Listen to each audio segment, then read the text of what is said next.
We continue to follow a developing story in West Phoenix, where we have hit the 48-hour mark on a search for a missing warehouse employee. Good evening and thanks so much for joining us. For 12 News, I'm Kariba Devine. I'm Mark Curtis. On Wednesday night, you may remember that microburst hit the area, causing the entire north side of the roof to collapse. 22-year-old Oswaldo Montoya was trapped inside and has been unaccounted for ever since. 12 News journalist Bianca Bono is joining us live from the scene of the search near 47th Avenue in Van Buren. And Bianca, what are the latest updates there?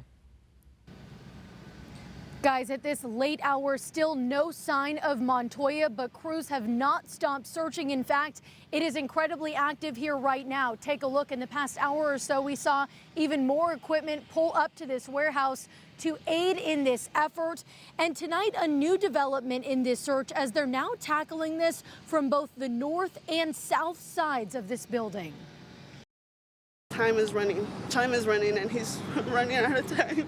It's been 48 hours since Judith Montoya's younger brother, Oswaldo Montoya, became trapped inside this warehouse where he's worked for more than a year, and every tick of the clock is torture. I'm just asking for people's prayers, and just get my brother soon.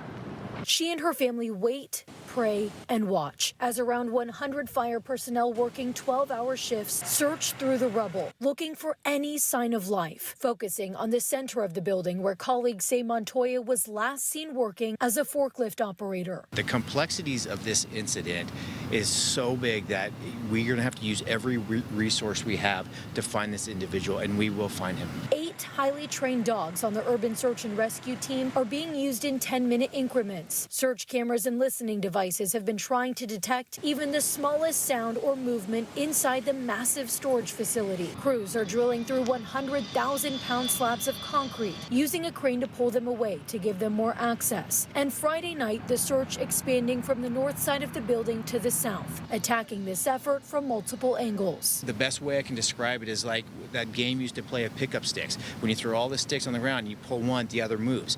That's what we're worried about. 48 hours in, still no sign of Montoya, the 22-year-old who became a father to a baby boy just 2 weeks ago. He cares for his family, he cares for his sisters, for his mom, for his dad.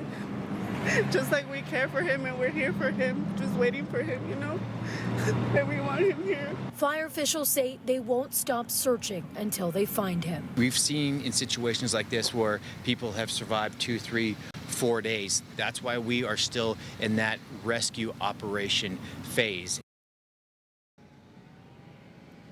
And right now we're looking at crews likely using a water saw. Officials told us that was a huge part of this effort here, essentially taking apart those concrete slabs and moving them out of the way so they can access the building. But these crews are continuing to work with caution.